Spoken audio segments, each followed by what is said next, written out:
أهلا وسهلا. Right now I want to talk a little bit more about the masdar in Arabic, what we sometimes call in English the ing form, the verbal noun, gerund. Really the best way to think about it is just that a masdar is a masdar. And I'd like to talk about one of the specific aspects of using masadir in Arabic. If you've studied masadir before, and if you need a refresher, you can go back and look at the videos we prepared about masadir and how they work.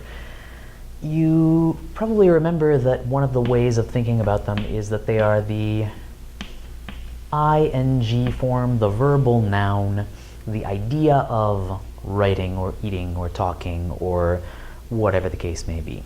But as a slightly more advanced user of Arabic, it's also very important to recognize that a lot of masadir are not just verbal nouns. They have much more noun-like meanings, much more conventional noun-like meanings, and we don't need to fall into the trap of only considering them as sort of dormant verbs. I just wanted to share a couple of examples with you. For example, the verb قابل, form 3 in Arabic, means to meet up with or interview a person.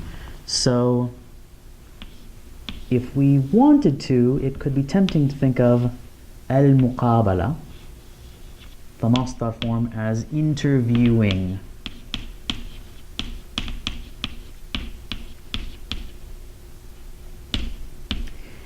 And we could do that, and it might be useful for us, but it's also important to remember that muqabala is also a very, very normal word just for interview, the thing that is an interview. So if I wanted to talk about a job interview, a very normal way to do that would be to say muqabalat amal.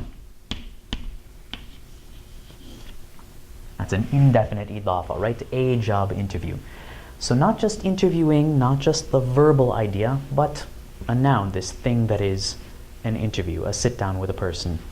A couple of other examples. We have a verb احتفل,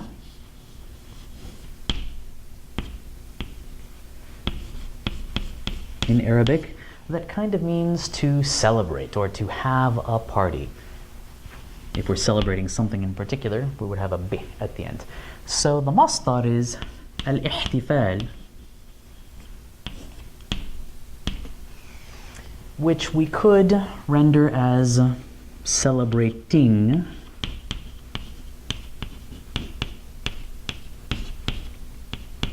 or maybe partying, but it also means celebration. So if we wanted to talk about Ramadan celebrations, we could say al-ihtifalat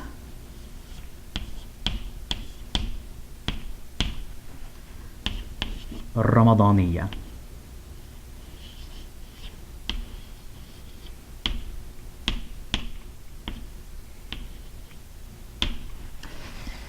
One really handy thing when we're trying to convert this idea in our minds from the ing form to an actual noun, celebrating, celebrations. If we ever need to make a masdar plural, especially in derived forms from 2 through 10, there is a very good chance that it's a regular feminine plural. Even though ihtifal in the singular doesn't have a ta marbuta, we can make it plural with alif ta. Another example of that would be if we were talking about needing something. The verb form احتاج, form 8, and then we get the masdar al-ihtiyaj. So we could refer to that as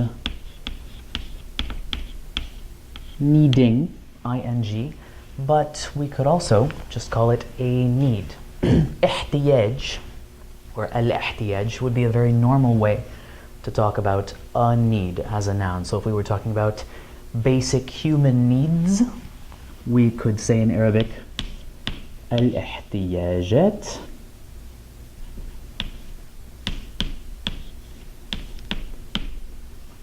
Or excuse me, probably we would use an idafa. احتياجات الإنسان الأساسية. What is it we say? What's the term of art in economics or psychology? Fundamental human needs? That's how we would say it in Arabic. أساسية, feminine, because we're referring to this non-human plural here, al-ihtiyajat.